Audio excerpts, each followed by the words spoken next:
Hello बच्चों, स्वागत है आपका हमारे आज के फिज़िक्स के 11वीं क्लास के आपके 8वें लेक्चर के अंदर।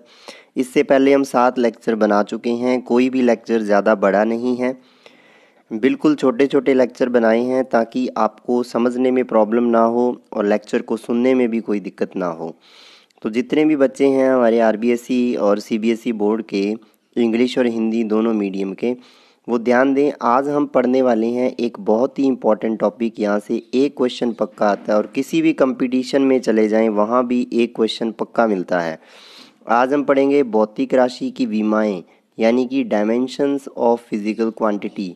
तो हमें सबसे पहले पता होना चाहिए विमा या डायमेंशन होती क्या है, उसके बारे में पता होना चाहिए, कैसे लिखना है उसको। तो इतना ध्यान रखो, आपको मात्रक निकालना आना चाहिए। विमा आप अपने आप लिख दोगे तो उसके लिए देखो 7 मूल मात्रक होते हैं आपके पास। यूनिट जो होती हैं, फंडामेंटल यूनिट्स जो होती हैं वो 7 होती हैं। अगर आपको 7 की 7 फंडामेंटल यूनिट्स याद हैं, मूलभूत मात्रक याद हैं, तो आप उसकी हेल्प से, उसकी सहायता से आप डायमेंशन यानी कि विमाएँ लिख सकते हैं। तो डायमेंशन या विमा लिखने में क्या करना है आपको, फंडामेंटल यूनिट्स यानी कि मूलभूत मात्रक आपको सातों के सातों पता होने चाहिए। जैसे जैसे कोई भी चीज़ है, अब 7 मूलभूत मात्रक थे, अगर हम उसमें उसकी बात करें तो 7 मूलभूत मात्रक यहाँ समझाते हैं। आपको पता है सबसे पहले था द्रव्यमान यानी कि मास, और मास को लिखते हो कैपिटल M से। अब किसी में मास एक बार आ रहा है, द्रव्यमान एक बार आ रहा है तो उसके ऊपर 1 लगा देंगे। किसी में हो सकता है द्रव्यमान 2 बार आए, उसके ऊपर M की पावर 2 लगा देंगे। यानी कि जितनी भी फंडामेंटल यूनिट्स हैं उनकी हम पावर लगाएंगे। यानी कि द्रव्यमान है तो द्रव्यमान के ऊपर पावर लगाएंगे M लिख के। लंबाई जो होती है, यानी कि जहाँ मीटर आएगा वहाँ L लिखेंगे। जहाँ पे समय आएगा, टाइम आएगा, लेंथ के लिए L लिखेंगे, टाइम के लिए T के ऊपर लगाएंगे। ठीक है, मेन तो ये तीनों में ही लिखा जाता है। और जब इलेक्ट्रिसिटी या करंट वाले चैप्टर आते हैं जहाँ पर, वहाँ पर हम एक चीज़ और ले आते हैं, वो है विद्युत धारा, इलेक्ट्रिक करंट। और इलेक्ट्रिक करंट के एम्पियर यूनिट होती है, ए के ऊपर 1 2 3 इस तरीके से लगा देते हैं। मतलब जहाँ भी द्रव्यमान आ रहा है, मास आ रहा है, किलोग्राम आ रहा है, वहाँ पे M के ऊपर किलोग्राम अगर 1 आ रहा है तो 1 लगा दो, किलोग्राम 2 आ रहा है तो यहाँ 2 लगा दो, बस पावर ही लगानी है। जहाँ पे टाइम आ रहा है वहाँ पे क्या करो, सेकंड की पावर होता है T की पावर कर दो 1, सेकंड की स्क्वायर है T की पावर 2, सेकंड की पावर -2 है तो T की पावर भी -2 हो जाएगा। ठीक है ना। और ध्यान रखो, जैसे आपको पता है कि चाल का या वेग का मात्रक क्या होता है, स्पीड या वेलोसिटी क्या होती है, मीटर प्रति सेकंड। कितने मीटर प्रति सेकंड जा रहा है, मीटर प्रति सेकंड। तो देखो सेकंड नीचे होता है, ऊपर आता है तो पावर -1 हो जाती है। तो मीटर के लिए L1, मीटर की पावर क्या है 1, और T समय है तो T की पावर क्या है -1। समझ के बात।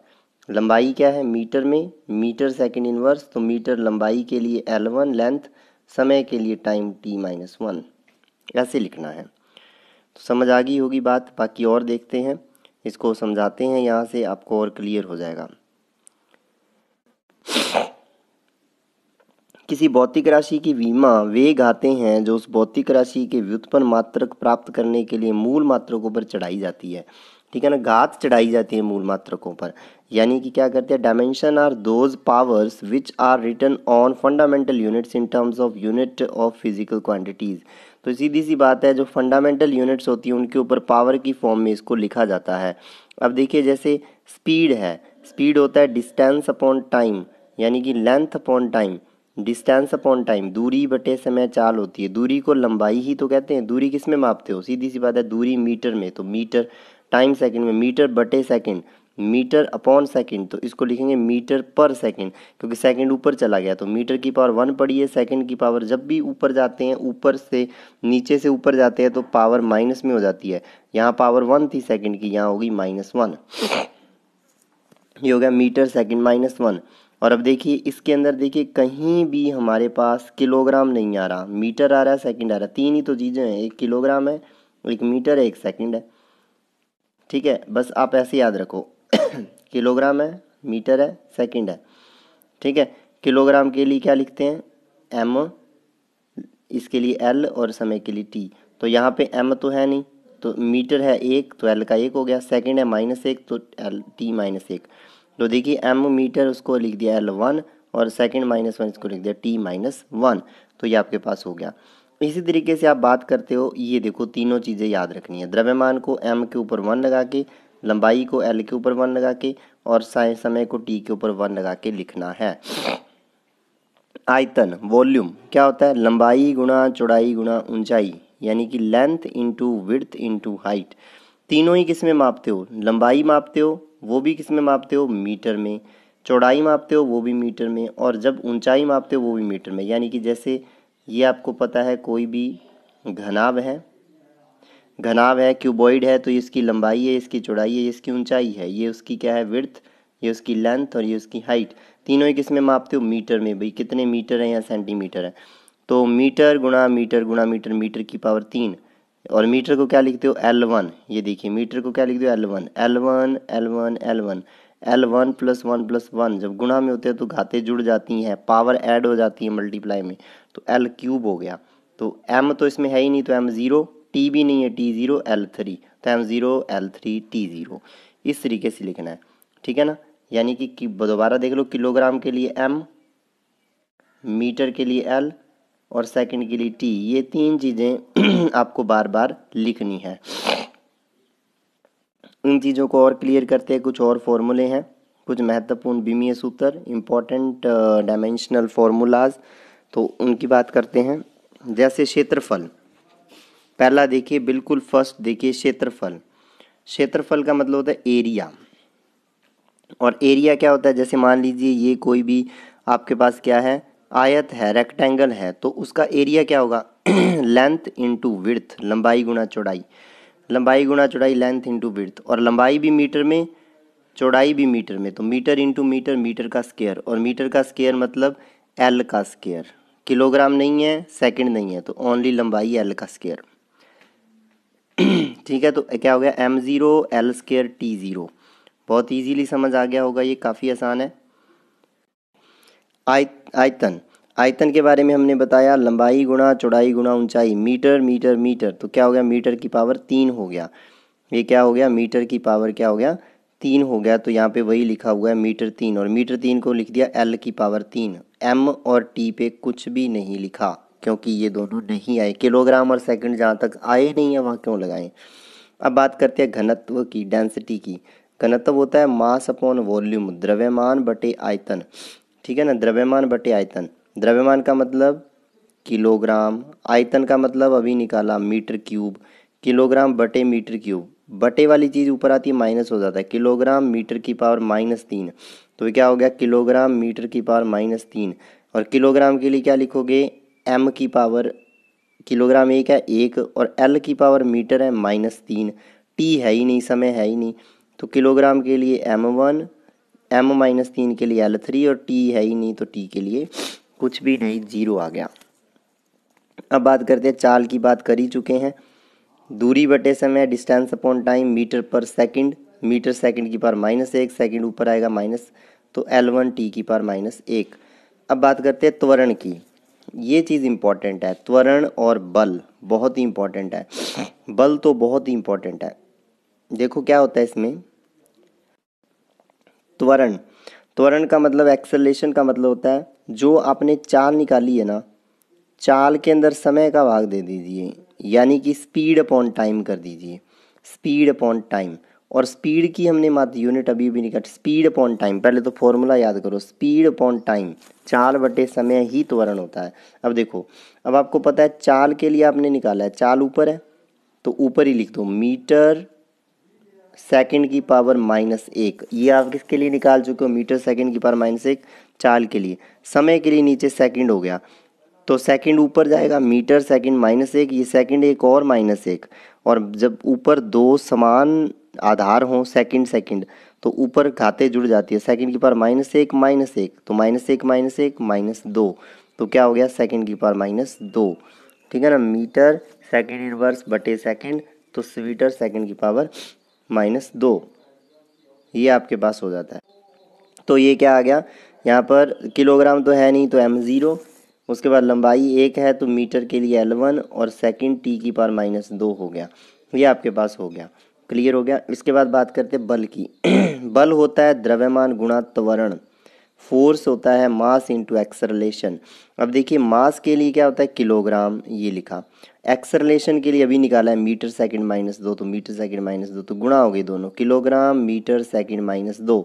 अब कुछ भी तो नहीं करना, जो मीटर सेकंड किलोग्राम के लिए m1, मीटर के लिए L1 और सेकंड की पावर -2 के लिए T⁻², ये बन गया बल। ये याद रट्टा मार लो इसका, m1 L1 T-2, m1 L1 T-2 द्रव्यमान का विमा है, ये बहुत इंपॉर्टेंट है। इसके बाद आता है संवेग। संवेग होता है मोमेंटम द्रव्यमान गुणा वेग, मास इंटू वेलोसिटी। तो मास वही किलोग्राम, वेलोसिटी के लिए अभी निकाला था हमने, वेलोसिटी के लिए वेग के लिए क्या था मीटर सेकंड इनवर्स, तो किलोग्राम मीटर सेकंड इनवर्स। द्रव्यमान का किलोग्राम हो गया, द्रव्यमान का किलोग्राम हो गया और वेग का हो गया metre second inverse, kilogram metre second inverse. Kilogram का m1, मीटर भी 1 है तो L1, सेकंड -1 है तो T-1। अब देखिए ऊर्जा, ऊर्जा या शक्ति की बात करते हो। ऊर्जा या शक्ति वो होता है बल फोर्स इंटू डिस्टेंस, बल गुणा दूरी।